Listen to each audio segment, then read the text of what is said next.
Lord had given me a revelation today.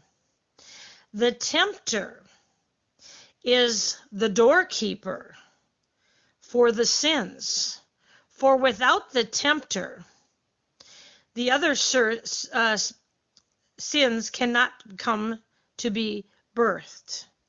Because the tempter comes to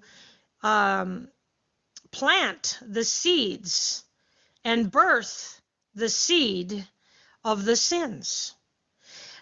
Example, the tempter comes into someone's mind and says, kill that person, do this to that person. And that births it if you accept it into your heart. But a sin can't come to be birthed unless you accept it.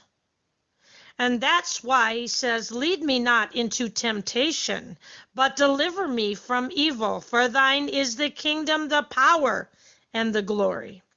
So if you do not entertain the tempter, you will not birth the sins. So, brothers and sisters, this was a revelation for me today. Lust gets first tempted before it can be birthed.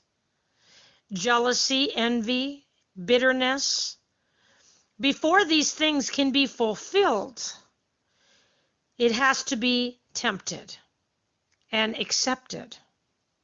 So we cannot allow the tempter into our mindsets. We have to cast down imaginations, as the word says. We have to dedicate our mindset to Christ Jesus. Because when the tempter comes, we can be without warning and not understand that we are being tempted. We cannot entertain the tempter. So it's important to pray.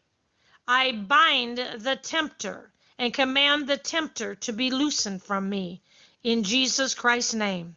Father, help me to not be tempted. And that's why he says that he gives you a way out when you are tempted. He helps you entertain good and true thoughts.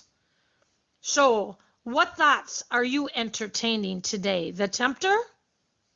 Make sure it is not the tempter so you do not fall short of the glory of God. We all get tempted, but don't entertain the thoughts.